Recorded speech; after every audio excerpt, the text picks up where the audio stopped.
This is a replay of Let's Talk Nigeria on Sparkling 92.3 FM Calabar, making Nigeria better, one conversation at a time.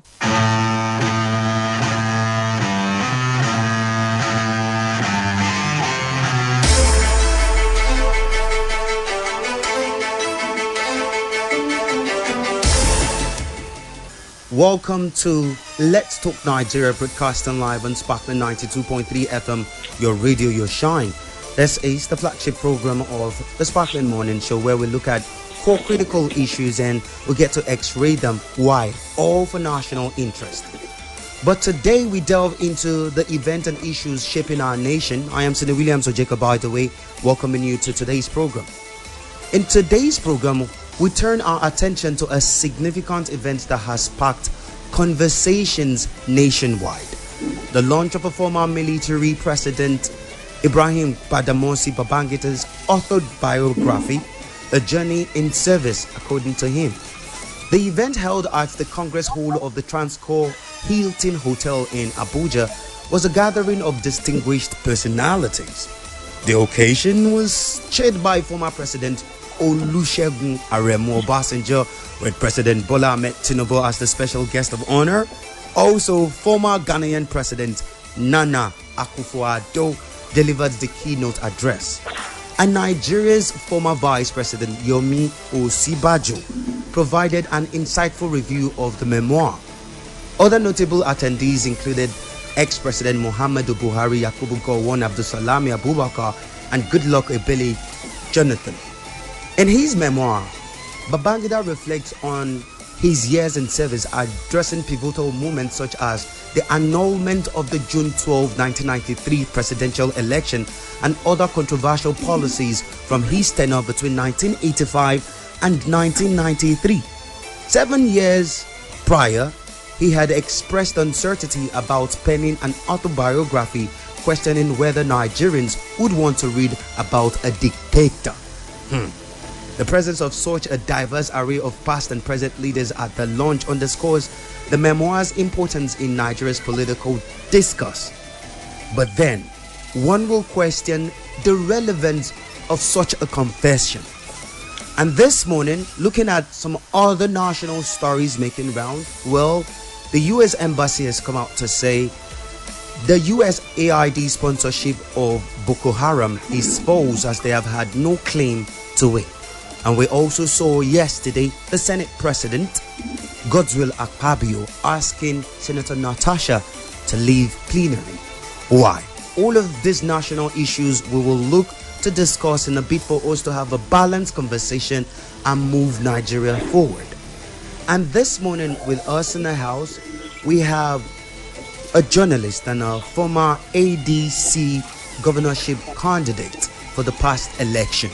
And why we're bringing him is so that he can help us talk about what it feels like when elections that you are convinced that you have won are annulled and voided. This morning we have with us Mr. Effiong Nyong. Good morning to you, sir. Nice to have you here with us. Yeah, good morning, Sini. Good morning to you, our listeners. Thank you very much. Mr. Effiong, let us go straight off to the one that is boiling Nigeria now, that everybody is talking about. It's making round on all of the newspapers, all of the media. It has to be about what I will term as a confession by a former military administrator or military president. When you listen to it, and from the angles of the confession and from the angle of the 1993 election, will you say that all of the statements from yesterday's memoir or book launch was anything that Nigeria needs now and to go by? Well, once again, thank you for having me on the show. It's a two-way thing. One, for the purpose of history, it is important that people see or get to read and get to hear Babangida's side of the story. Whether he's telling the truth or not, it's good to have it on record that, yes, this is what Babangida said. Some persons have also, and on the other hand, it's also good to expose the inner mind of of a dictator, of a very crafty human being that once ruled Nigeria.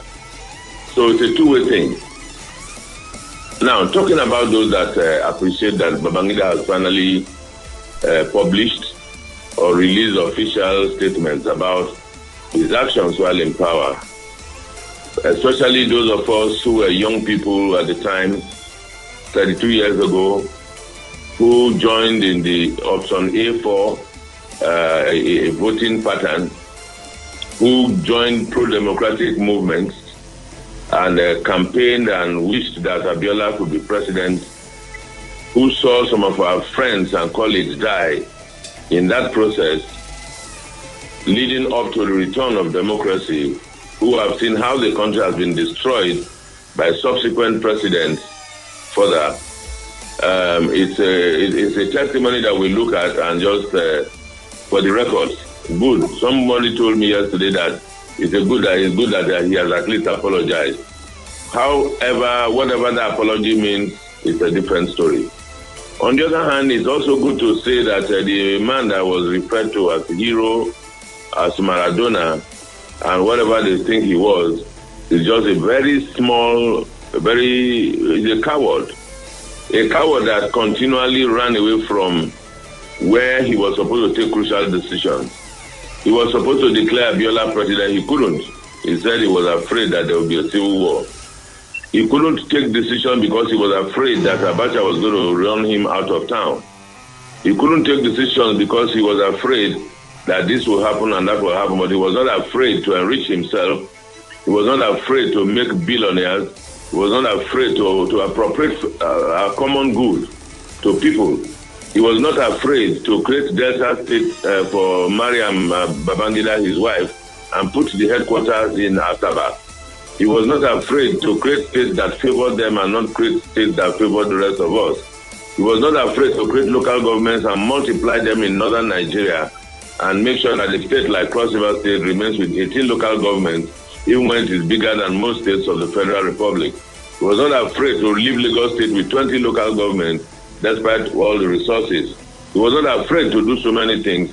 But my summary of it is that for the good and bad, I think it's also okay that we get to read from him. It was also good that we saw all of those in one room, those that when we choose to write history, we can tell the truth. It's also good that Babangida came to write and publish his book and make it public and talked about the Analyst. Of course, the book focused on the destruction of Nigeria because Babangida played a huge role in ensuring that the Gloria Okonkwo saga, the Delegiwa saga, the oppression that happened in all of those years, all happened during his time.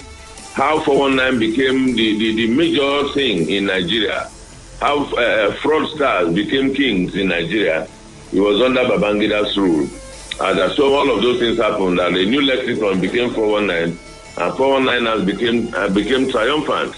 How people stole money from banks and killed banks and all, and gave them money so that a lot of them are politicians today, some of them are governors, all of them made money, all of them learned 419 and how to defraud people of their money during Babangida's time. Those are his legacies, but those things I've just told you are not in Babangida's books. So it was quite interesting, I must tell you, a mixed bag of the good, the bad, and the very, very ugly. All right, sir, now that you have made a mention of that, you also mentioned that you were a young chap then when the election was held, but at least a young chap to take decisions. I would want to know, as Nigerians, having seen elections after the 1993 election, where some will say they're questionable, you partook in the last one. For young Nigerians, should we move on from the event of June 12 and other controversial moments in Babangida's era, or do we take decisions, or how do we get to reposition Nigeria so that such events don't ever get to happen again? Well, you see, Babangida laid the foundation for most of this fraud again. I'll come back to it. Now, when we held an election that everybody described as the freest and best election ever, and a man by himself decides to annul that election when everybody knew the clear winner, What does that tell you? It tells you and told us at the time that that fairness, truthfulness cannot hold. Because it's interesting to know that all of the people that are in power today were those that were all of us voted at that time. They quarreled at that time, but they learned from Babangida that truthful, that you are right, does not give you, cannot be to do. That things can be turned upside down, that black can be turned white. So, and of course, the incumbent president was there in the struggle of 1993. And of course, you also saw that the election of 2023 is the worst election that ever happened in the history of Nigeria. So you could see that being president, there's nothing to learn from Babangida that is positive, because he ruled and held the best election ever and nullified it. So what lessons are to be learned? That a child passes an exam and you declare the child failed. At the end of the day, that child ends up losing his life. They destroyed the Abiola family. They destroyed the fabric of democracy. They destroyed everything that happened in Nigeria. And of course, that the fact that we have a 1999 constitution that was cooked up and made to hold in Nigeria today is also a legacy coming from Babangida's times. So all of these things are things that we get to see. But for the purpose of history, for the purpose of scholarship, for the purpose of learning, we all are, thank God, some of us are still alive to be able to see these things and know that no matter how long it takes, the truth of every situation will always come to the open. It's so unfortunate, but especially the lives of people that died. I recall my friend who was a journalist, Bagauda Kalto. He was blown up in Doba, in Kaduna, a Doba hotel in Kaduna, who was also a journalist. I was a journalist, a young journalist at that time as well. And we saw a lot of our friends. Ben Aparanta was shot and killed on Third Mainland Bridge in Lagos because he was also reporting. All of it has fallen out of that period of time because Babangida had to stay in power. But today, the reality has dawned on everybody that we lived a lie under Babangida, and today we are living that lie because all of the people that were, it's like the case of the Chibok girls that you mentioned, the case of the USAID you mentioned in your intro. The USAID, the congressional testimony has come to say they funded Boko Haram. And in Nigeria, if you look at the issues around Boko Haram, we know what happened. We all know how the Chibok girls were carried away. 270 girls were carried away, funded by the USAID, funded through Boko Haram, funded by USAID. Whether the American ambassador is not expected to come and tell us that they knew anything about it. What is important is that what are the congressmen discussing in the US about what happened in Nigeria? How $670 million of American money, $1 million, was spent funding terrorism across the world, and Boko Haram is mentioned. That tells you that there's an element of truth in what he said. Whether we admit it or not, someday the truth in Nigeria will be told. Because whether some other persons will have the privilege or the courage to write in their own books, they will also tell those that will be alive at that time the role they played or how cowardly they were, how greedy they were doing the things that they are doing and destroying lives in Nigeria today. A very sad testimony, I will tell you. Mr. Effiong, IBB's memoir, would we say it was an attempt to justify key decisions during his tenure, or this is just an honest reflection or a strategic rebranding of his legacy? Well, I would say it's just there's been a lot of pressure on him to say something or do something. I hear him say that he needed to clear the air. I heard him say he needed to state that to clear the air on June 12th, whether rightly or wrongly. Now, whatever that means, yes, whatever that means, I wouldn't know. But the important thing is that he has said it. For students of history, it's remarkable. It's important that we get to learn that of course, those of contemporary Nigerian political history will take that as one of their textbooks to read. Of course, when you read through a book, you know where the lies are being told. You know the one that is not a lie, you decipher. and take from it. And the other ones are just for the records. I personally do not attach any attention, any importance other than these historical things I've just mentioned, because what use? What is it serving? Even if he's apologizing, of what use? Let Abiola to death and all of the people that died in that. Like I mentioned, a few colleagues of mine were all reporters at the time, young journalists at the time, and a lot of our friends died for reporting what they were seeing. It's like me talking to you as a journalist today, and what's going on in Nigeria today, and somebody decides to take my life because I'm speaking too much, I'm talking too much, because I'm telling the obvious fact. Then 30 years later or 20 years later, he now comes to write a book and say, this person was killed mistakenly, we misjudged him, we thought he was this, we thought he was that. How does that bring back my life? How does that bring back the lives of the Chibok girls, for instance? It's just one of those things, my dear brother. Okay. It's a life that we will get to face. The June 12 election of 1993 is widely regarded as the freest and fairest election in Nigeria's history. But there were controversies, and it also goes to talk about the annulment of that particular election. But sir, I would want to ask you, there's a generational divide in how Nigerians view IBB. Older citizens remember his economic policies and military rule, while younger Nigerians, we see him as a distant, heroic figure. How should his legacy be framed for future generation, or should we just write it there that he led from this time to this time and that is it? Well, are you there? Yes, I can hear you, sir. Now, let me tell you something about Babangida. Babangida was, I don't want to use any words because we are on national radio. Yes, sir. Any words that will sound derogatory. Mm-hmm. Now, Babangida started this lie. He talked about a structural adjustment program. Babangida devalued the devaluation of the Naira started with Babangida.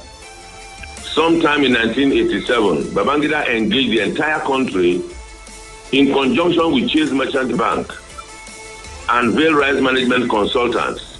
Chase Merchant Bank sponsored that national conference on national television.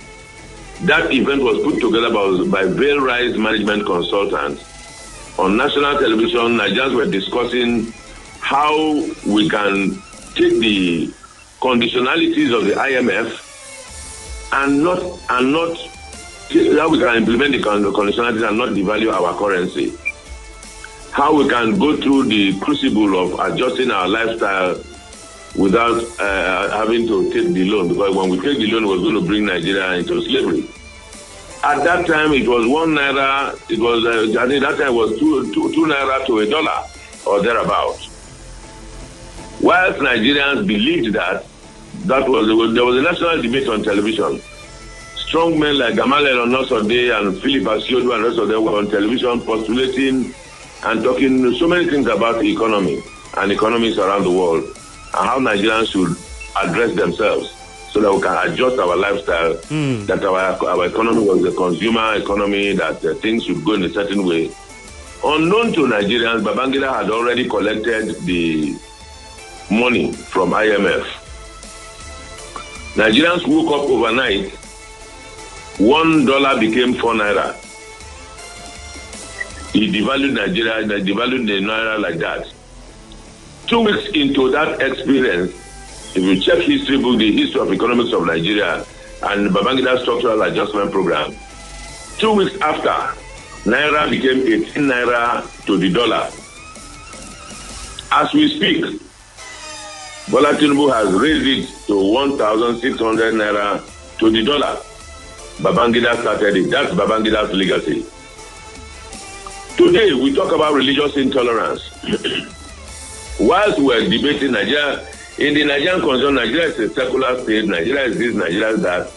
Babangida secretly joined the Organization of Islamic Countries, OIC, took Nigeria and registered as a member. And Nigeria in the OIC, in the Arabian countries, Nigeria is seen as an Islamic country. It was the legacy of Babangida. Another legacy of Babangida you can talk about is that the issue of dastardly murdering of people, how people were disappearing, how they killed Delegiwa using a bomb blast. They gave a gift was given to Delegiwa, and Delegiwa, in the presence of Kayode Soyinka, who was his guest, announced that this must be from the CNC. And who was the CNC? Who was his friend at that time? It was Ibrahim Badamasi Babangida, and it exploded, and Delegiwa died. So many things like that. Those are the legacy. The failed political. Before Babangida became Aduna, because the presidential election were held more than 5 different. Hello, sir. Sir, can you hear us? Right, we'll do everything we can in ensuring. Okay, sir, can you hear? All right, we'll have to reconnect. Network issues here, but stick with us. We'll be right back as we look to bring him back, Mr. Effiong Nyong, so that we can make sense of the discuss that we are on. But between now and then, before we go on a very short break, call us up this morning 0812-723-7060 or 080923-00022. Let us hear directly from you what you think, what your thoughts are about the book, the memoir that has been spoken about. Matter of fact, it is making rounds on all of the newspapers this morning. Let us take our first caller so we can hear from them. Hello, good morning. Hello, can you hear us? Yes, I can hear you. Good morning, Sidney Williams. Good morning to you, Mr. Tony. Thank you. Sidney Williams. Tell me, sir. You know, the problem with our country is that we have been too academic on national issues. Too academic on national issues. You see, the legacies of Babangida, if you want to list them one after the other, they will take over 3 or 5 volumes of books. You wouldn't even exhaust them. Unfortunately, we are a country where we don't have a national memory. Things happen, and in a couple of months, they are swept under the carpet. Nobody thinks about them any longer. And that is why these people continue to subjugate Nigerians, because they already know that Nigerians are people who don't remember, who have a very short memory of events that happen in their lives. Babangida ordinarily today should have faced the firing squad. Too many atrocities he committed in Nigeria that he ought not to be living today. He ought not to be living because of the atrocities he committed against the Nigerian nation and the Nigerian people. Okay, Mr. Tony. Too numerous to mention. Thank you very much, Mr. Tony. Well, we'll have to go on a very short break, people. When we return from it, we'll reconnect with Mr. Effiong Nyong to hear more from him and also throw open the lines so you could get to pitch in. I am Sidney Williams, so check over right back.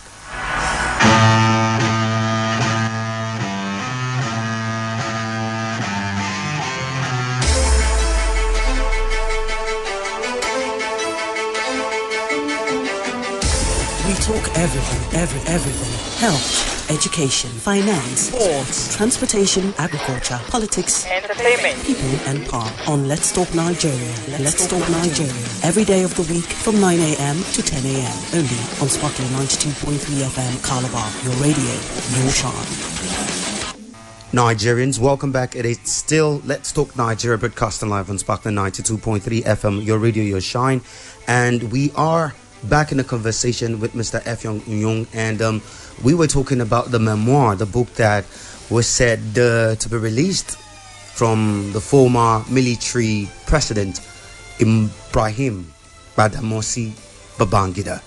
Mr. Effiong, let us go, and since we're halfway into the discuss, we would want to ask, looking at the 1993 election and the 2003 election, are there similarities?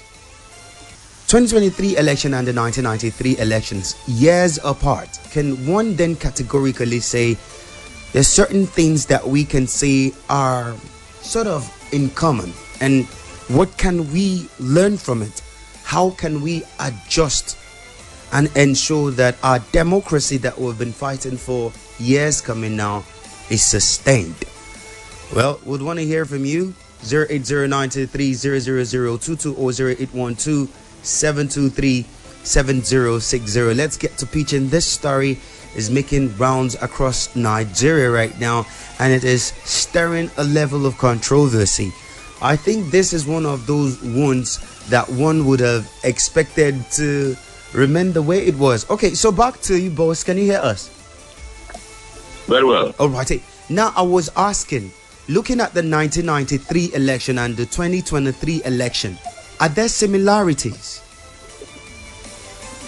Yes, the similarity is in the similarity is in the fact that what people voted for, they didn't get the results. In 1993, we had the freest, fairest, most accurate, most adjudged, fair and fair election, and the result was annulled. So we didn't see the light of day. In 2023, the similarity is that the INEC, the electoral umpire, gave us all of the things it was going to take into account. We held the National Assembly election on the same day as the presidential election. But when it was time for the presidential election results to be announced, the INEC announced that there was a glitch. The glitch that didn't happen to other election results now held the presidential election down. At the end of the day, we had to go to court. It was such a way where people had to go to court in various ways. Election results had to be announced in favor of a candidate that had 31% of the votes of the country that has over 100 million voters. The person that became president in Nigeria has less than 8 million votes. You just ask yourself, out of 100 million people, million registered voters, 8 million people are the ones that voted for this president. So the similarity is the fact that people vote for something and they never get the result. Other people decide what they want to do, what result they want to offer, what result they want to give, and the people are forced to live with whatever they are offered. And that's what we find in Nigeria today. That was what happened in 1993, 32 years after. We are still living the same lie that we have lived through those years. That's the similarity. Okay. Now, the difference is that the electoral umpire, Chief Professor Humphrey Nwosu, was bold enough to start to release the true results, but Mahmoud Yakubu is a coward and could not release his own results. He waited till 4 a.m. when people have gone to sleep. He now surreptitiously announced the results that has kept all of us in the pain that we feel, even as I speak now. There were two major political parties that contested that 1993 election. We had the Social Democratic Party, which Chief Moshood Kashimawo Abiola contested under their platform, and also we had the National Republican Convention that had Alhaji Bashir Tofa. Yeah. Now, the question I will want to ask going forward is, in a bid for us to restructure our electoral system, what has to be our intentional approach in ensuring that Nigeria now in 2027 gets a free, fair, credible election? If we're going forward, I think first thing to do is that we have to compel Mahmoud Yakubu, the IREV and the beavers that have been introduced into election must be taken into account. Any election result that it does not go through that will not be announced. That's one. Two, Mahmoud Yakubu should be removed. The man that supervised over the most fraudulent election in Nigeria shouldn't be there at all. Three, the president should not single-handedly be the one to appoint the INEC chairman the way we have it. Three, election results should be transmitted online through, should be announced on the polling unit, should be observed. Now, should be announced. Now, INEC should, by the electoral umpire, should be a party. INEC should be held accountable to prove that the result that it is announcing is true. And INEC should not be called to come and give evidence like we presently do. Because today what we have is that INEC comes to give evidence to support an election result that it has announced. And at the end of the day, you will be fighting against the political party and fighting against INEC. The responsibility of showing that an election result is valid or not valid should not be the responsibility of the loser or the plaintiff or the person that is protesting. It is INEC that should prove that the election result that he has announced is the correct result and not what we have today.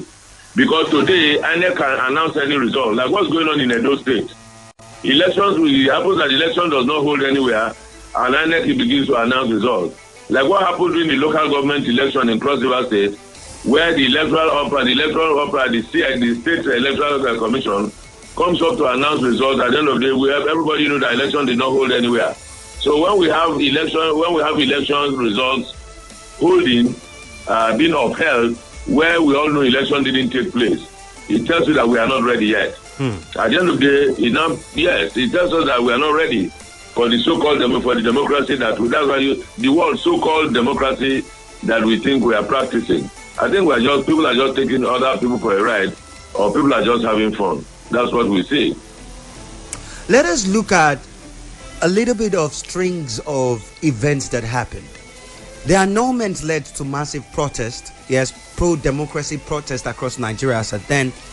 And when Babangida noticed that he was facing intense pressure, he announced that he was going to step down on August the 26th, 1993. And matter of fact, he handed power over to interim government led by Ernest Shonekan.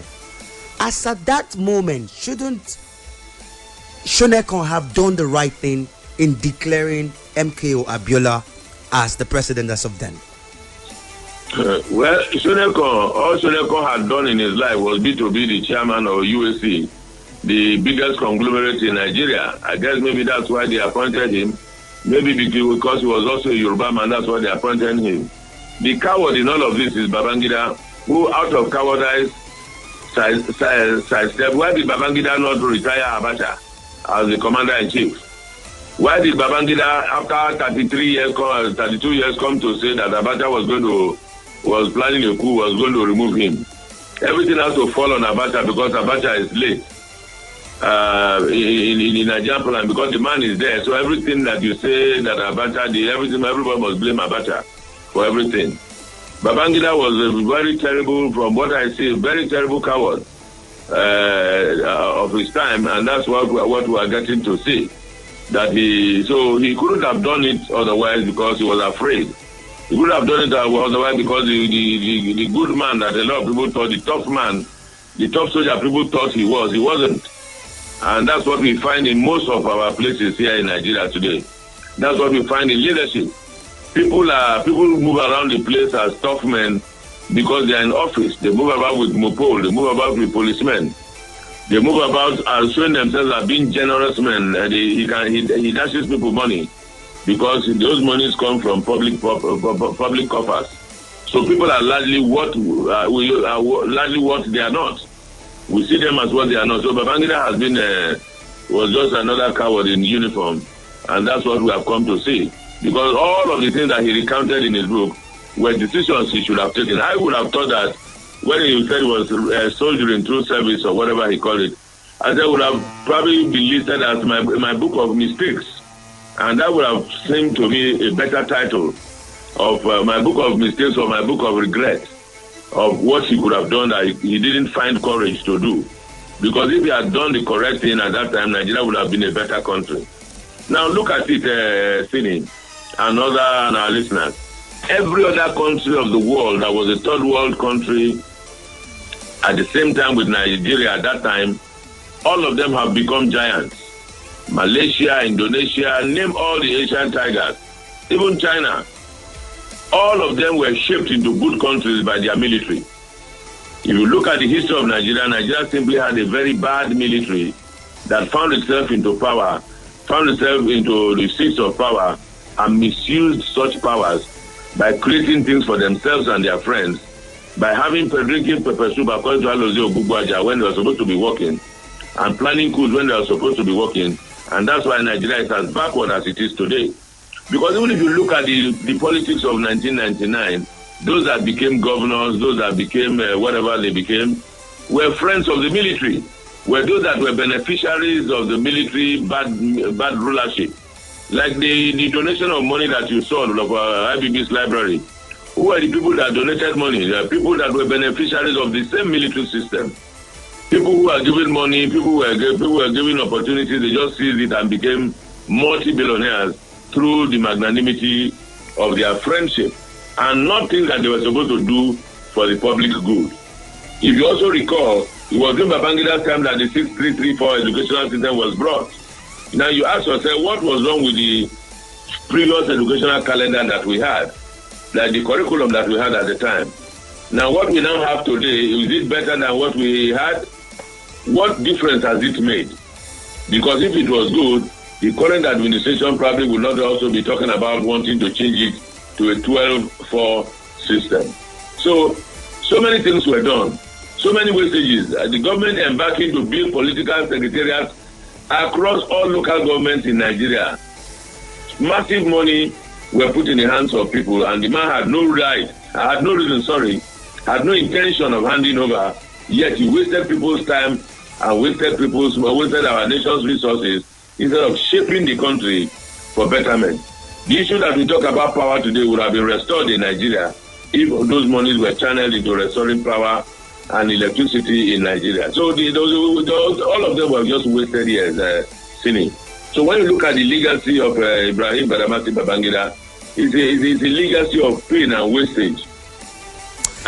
In few words, I would want to ask you, should Babangida now be facing the wrath of the law, or we would say because the dispensation is different, he's not supposed to? I tell you that if Nigeria was another country, Babangida should face the law. Every military ruler, everybody that took part in any military coup should be in jail. Even if we say on account of aid, we do not put them in jail, it will be on record that they were convicted for usurping power. Those that rig election with false documents and come and tell you that they graduated from a school in 1970, when the school was founded in 1974, and nobody can do them anything because of immunity, should be in jail. Those that didn't go to school and they came up with an attestation with WAEC, their registrar should be in jail. There's so many atrocities are committed in Nigeria, and because people go away with such atrocities without, there's no punishment for violations. People go away, and that's why these things continue. Otherwise, why would we graduate to this point? One of the biggest scourge in Nigeria today is underdevelopment. The northern part of Nigeria is in disarray. But all of people like Babangida created so many local governments in the north, and they kept pumping the majority of Nigeria's money into northern Nigeria, while instead of using the money to establish schools and make things work a lot better, they use the money to play politics, and today they use it to breed alamajiris. And you travel through northern Nigeria, and you cannot find any trace of what they did with those monies. All you find is banditry and terrorism, because that is what the seeds that people like Babangida sowed. Those are the legacies. So when you look at it dispassionately, you cringe, you weep, and ask yourself, how much can we do this? People don't pay for any sin. People commit sin and walk away. And he's an old man, let him go. I mean, if Donald Trump, even when he won election, he was convicted. But they had because he's president, he had to stay out of prison. But the conviction against Donald Trump, even as the president of America, if people that were involved in war crimes in the the Nazi war, they were fished out anywhere they were in the world and were sentenced.